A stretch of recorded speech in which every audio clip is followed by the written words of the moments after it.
Around first canto of the Bhagavatam, one of our favorite sections, chapter 2, which is entitled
of the living being involve engagements in these four different principles of life. Especially in modern society, all activities are more or less dependent on hearing and glorifying. Any man from any social status becomes a well-known man in human society within a very short time if he is simply glorified truly or falsely in the daily newspapers. Sometimes political leaders of a particular party are also advertised by newspaper propaganda, and by such a method of glorification, an insignificant man becomes an important man within no time. But such propaganda by false glorification of an unqualified person cannot bring about any good, either for the particular man or for the society. There may be some temporary reactions to such propaganda, but there are no permanent effects. Therefore, such activities are a waste of time. The actual object of glorification is the Supreme Personality of Godhead, who has created everything manifested before us. We have broadly discussed this fact in our comments on the Janmadhyasya verse from the Srimad Bhagavatam, first canto, first chapter, verse 1 sloka, at the beginning, yes, of the Bhagavatam. The tendency to glorify others or hear others must be turned to the real object of glorification, the Supreme Being, and that will bring happiness. Translation again. Therefore, with one pointed attention, one should constantly hear about, glorify, remember, and worship the personality of Godhead, who is the protector of the devotees. So, therefore, Prabhupada makes reference to the above mentioned castes and orders because the previous verse is speaking about the system of Varna and Ashrama. I'll just read the translation of that verse. O best among twice born, it is therefore concluded that the highest perfection one can achieve by discharging the duties prescribed for one's own occupation according to caste, divisions, and orders of life is the supreme personality of Godhead. Some see here as he goes along. So the specific manner in which one can achieve this is mentioned here, especially the matter of regularly on a daily basis hearing, uh, hearing actually of the 9 processes that are described, beginning with Sravanam, and the last one being Atmanivedanam, fully surrendering everything. The acharyas emphasize how hearing is most important. We're hearing every day anyway so many things, but the Shastra recommends that we especially hear subject matters that will be helping us to remain fixed on the primary goal and objective of life, which is self-realization. As Prabhupada mentions, if one accepts, understands, and is convinced that the primary, follow English? No, okay. Anyway, it's okay. It's translation. Good practice. If we, just like devotees, naturally, those who are fortunate to know about Bhagavad Gita, Srimad Bhagavatam, we have some understanding that the primary, goal and objective of life is to call spiritual emancipation, to develop the higher consciousness, spiritual consciousness. Then when we are, the more we understand this, the more we will dovetail our activities in such a way that we will keep that in the forefront. Same message is given also, of course, by all the acharyas, in particular Narada Muni in the 7th canto of the Srimad Bhagavatam. Smritam cha tabidam rajan yena chatma prasidati. Narada Muni is speaking to Yudhishthira Maharaj, and who was asking him about what are the duties of a householder in that case. And Narada Muni took this opportunity to elaborate on the whole concept of dharma. Dharma is everyone's business. Dharma is not only for people who are in ashram. The whole Vedic culture divides society. All the members of society belong to some ashram. And what is a primary focus or objective ashram? Ashram, when we, at least in India, and I'm also outside of India, when we hear the word ashram, we naturally think about ashram. What do you think about when you hear about the word ashram? For me, it becomes like place of stay for yogis and for people who are sadhvik. That's what comes to me. Yeah. So there's that spiritual dimension, right. That sattvic dimension, right? In ashram, you don't do all kinds of nonsense. I mean, that's supposed to. Yes.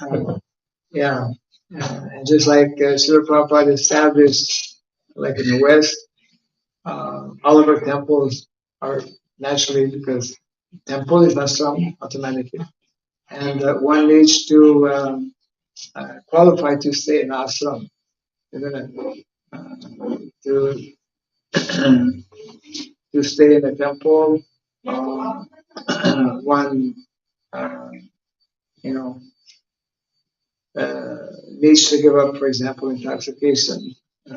People, ordinary people, they don't follow this, so therefore, generally, they don't stay in ashram. They might visit ashram. But but there are different rules. Just like in India, also to visit temples, there's a dress code.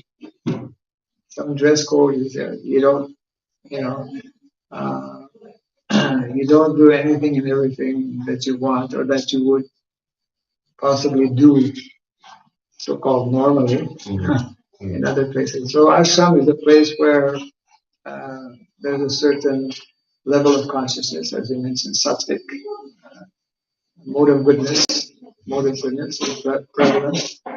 And mode of goodness is that platform which allows us to go beyond goodness.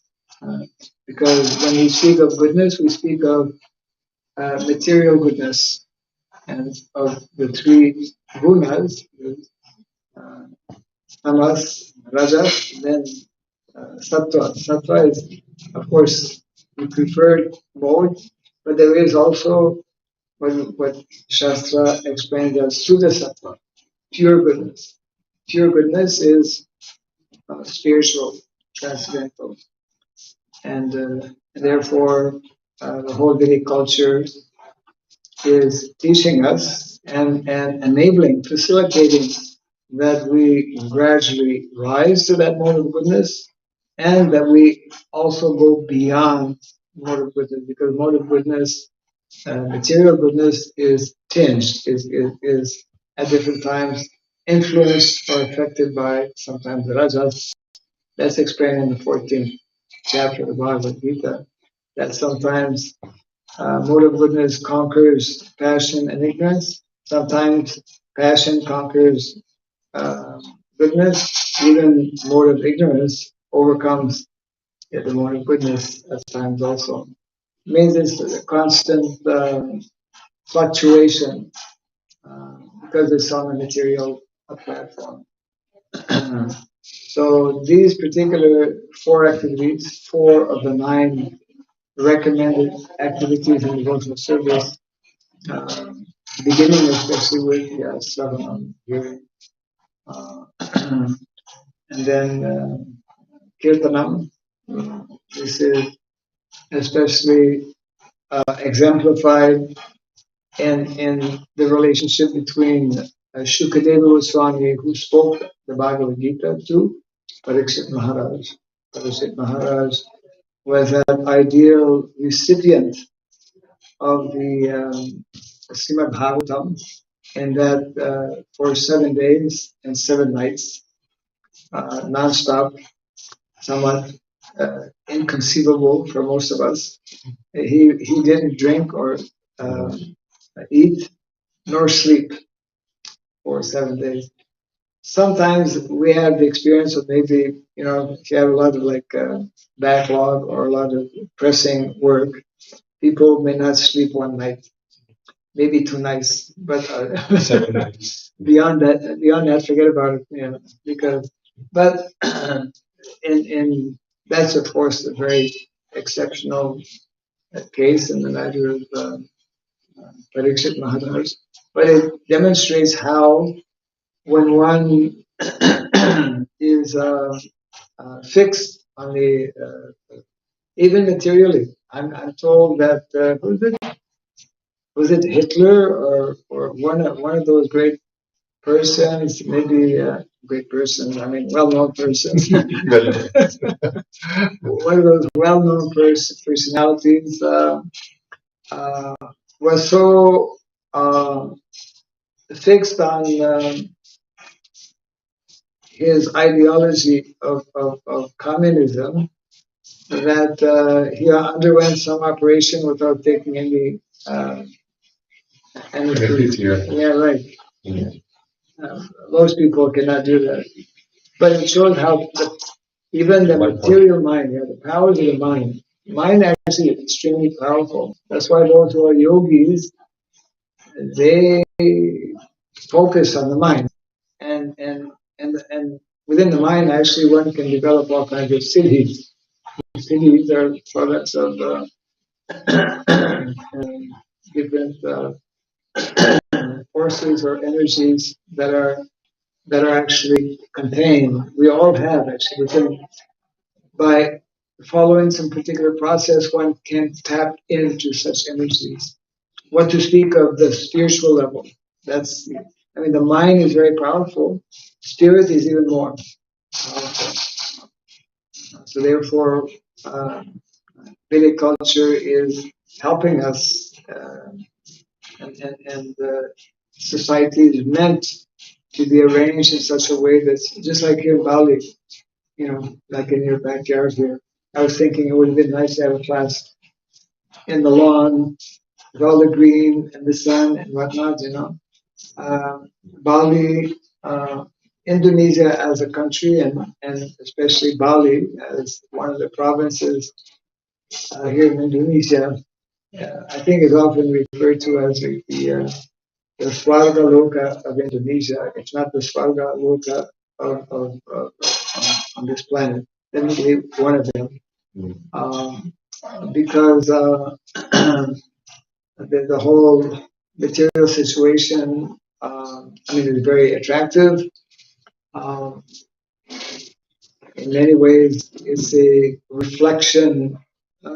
Anything that is attractive, whether it is experienced through the sight or through hearing or through the smelling, these are all reflections of the original beauty that is there in the spiritual world, the original sound vibration.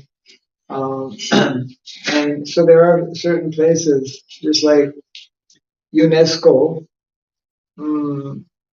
has identified what they call heritage sites. Heritage sites? Yeah, heritage sites. They refer to them as biodiversity hotspots.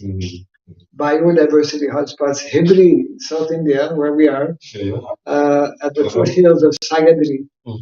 The whole Sayadri mountain range is a heritage site declared by UNESCO. Yeah, a few years back as a heritage. One of the few actually. I think maybe 30, 34 or so such places on the planet, on the whole planet, which means there's a lot of diversity. Um, Actually, in the spiritual world, there is immense diversity, and of course, Krishna has created the material world with a lot of diversity as well. Unfortunately, because we have introduced non, I would say, artificial means of living or doing things, just like agriculture, just to give an example. We have lost in the last so many years, in the last few decades, a lot of the natural biodiversity in seeds. Yes. Isn't it? Yeah. Okay. And therefore, because we are focused on, especially modern agriculture, monocrop, just cultivating one particular crop. And that's not the natural way. There's meant to be.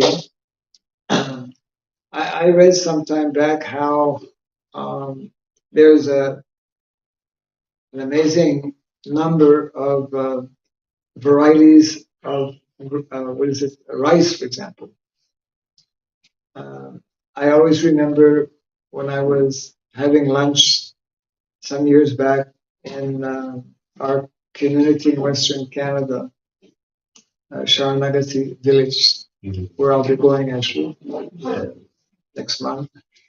By the end of my tour, I was having lunch at one of my godbrother's house. He's a farmer, actually. I mean, he's a devotee farmer, very well experienced, knowledgeable. I've been doing that for many, many years. And so he was serving. He's a very good cook also. And, good combination. Yeah, right. Absolutely. And then he was serving me some nice salad and at one point some potato also. Then he happened to ask me, Maharaj, do you know how many varieties of potatoes are there? I said, no. I mean, if somebody would ask you that question, what would you answer? Potato. If he's asking that way, I will definitely give hundreds and thousands. If he's asking a question. Yeah, he said 5,000 varieties of. And there's hundreds of thousands of varieties of rice. We go to different countries, Asian countries especially.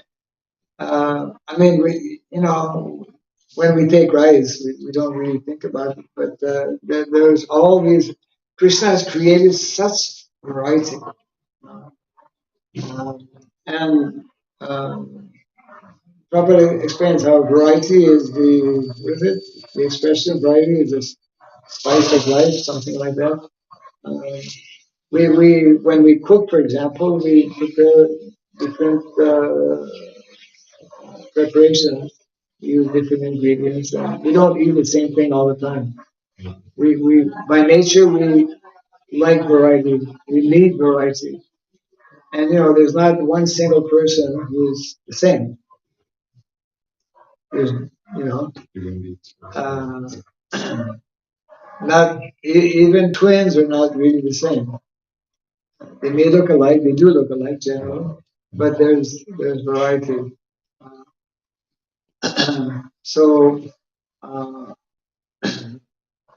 So places like Bali, for example, one can see and can appreciate actually the for devotee, he sees it as manifestations of Krishna's energy. That's what it is also. The varieties. Bali does have a lot of variety of fruits, for example, some of which are not like this mangosteen.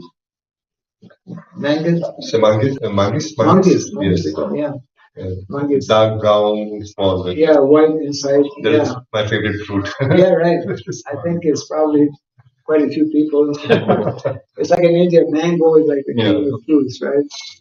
So this fungus is very unique here you've had, I think. We will get this morning, Prabhu. Yeah. Could you reminded me? We'll get this morning.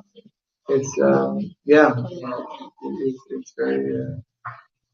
So you also like Maharaj? Maharaj? Yeah. Okay. It's like I say, you're not the only one who's says it. Yesterday I was asking Prabhu Kishore what fruits Maharaj like. He just said banana, apple, and papaya. I said those are. I thought okay. Maybe I have to talk to Prabhu Kishore. Yes. Give me a second. I will order it right away. Yeah, right. Maybe that was there when I first came to Indonesia before discovering. I mean, I think there's still mango season in Indonesia. So yes, so therefore these four activities, especially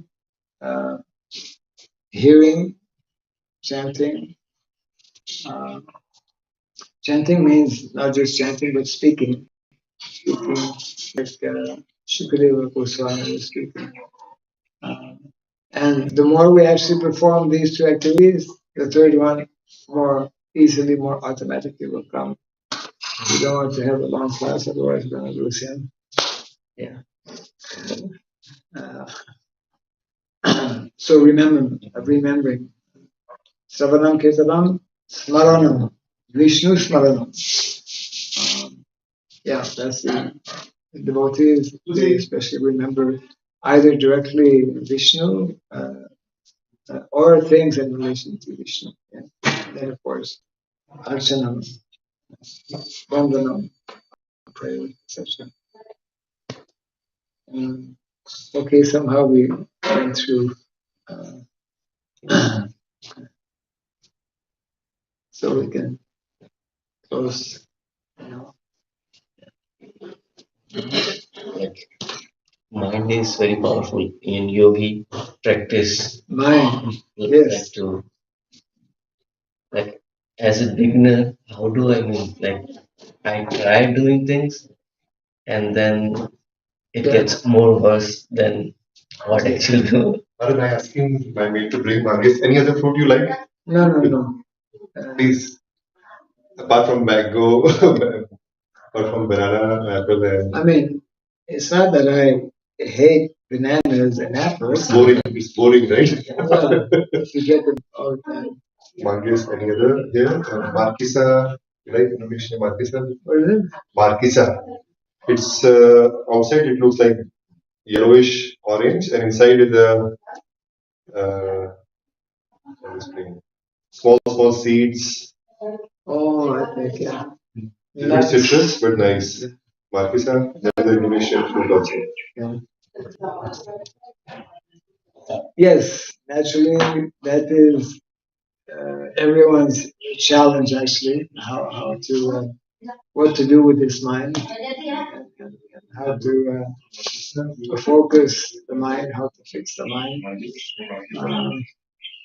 One of the good ways is to be doing things in relation to spiritual activities, in relation to the mission that has been given by our acharyas, in particular the mission that Prabhupada has given, which is multifaceted. There's many different aspects, and we all have different natures. So some people are really into kirtans, for example. Some people like to read. Some people like. So according to our nature, we can and should perform such kind of things. In other words, keeping busy in Krishna consciousness helps the mind also follow. Of course, we often perform different activities and we are absent-minded. But the more we perform activities with, he was asking about, how, yes, yogis are especially expert in controlling their mind and also extracting from the mind all kinds of siddhis for the common uh, people and even common devotee, especially in the early stages, it is not so easy to control the mind. We all have that same challenge: what to do with our mind, or how to control the mind, how to direct the mind. And Krishna does give two processes of course the Bhagavad Gita by abhyasa, by practice, and by vairagya, by detachment. Um, so it means that we have to constantly, because our mind has been, you know, um, totally out of control for so many lifetimes, we cannot imagine, and therefore it's initially, um, what is it? Um, Reacting and not so easily wanting uh,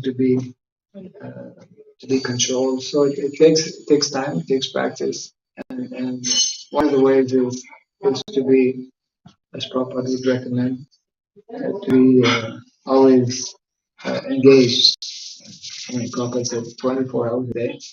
The more we are engaged in uh, different activities that are authorized and recommended, then that helps for the mind to be controlled. This is exactly the question I asked Maharaj 20 years ago when I met Maharaj first time. I remembered, and this is still my one question going on in my life. So you're starting very good time. The mind is everyone's. Well, Krishna speaks a lot about the mind in the Bhagavad Gita. The mind can be our best friend or our worst enemy. Yes. And the choice is nobody else except ours. True. I mean, we have to make that effort. We have to take the necessary steps for gradually making our mind more our friend than otherwise. So it is very much a question of practice, living in arranging our life in such a way that our mind will be more inclined towards the mode of goodness. Then modern day society, because most people are living, well, the whole world is like that nowadays. So much of distractions and so much of alertness and whatnot. Much more difficult to control the mind. One needs to kind of, we're living in a very passionate, fast-moving world, as we know, and we're, propaganda is always attacking our mind. Yeah. So, so reserving or keeping some time or getting out of those situations that are too, we could say, provocative, in a negative way. So hearing subject matters that are spiritual, like the verses explaining this morning, slowly, gradually, the mind will be in more control.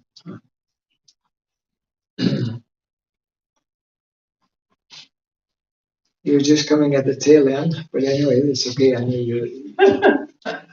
I'm on a fast track. Yeah, right. Yes. A mundane question, Maharaj. What is the secret of your glowing wrinkle-free skin? Secret of? Your glowing wrinkle-free skin. Women's question.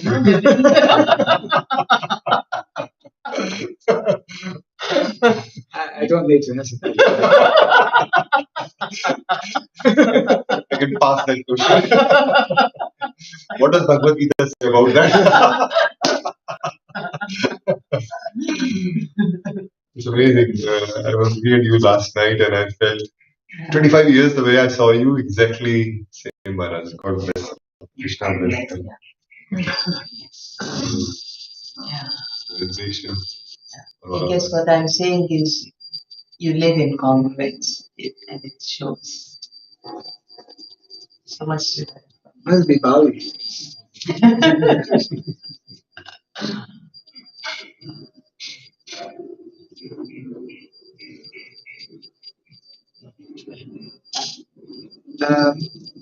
Yeah, I think we can close for now. Radha Bhagavatam. Yeah.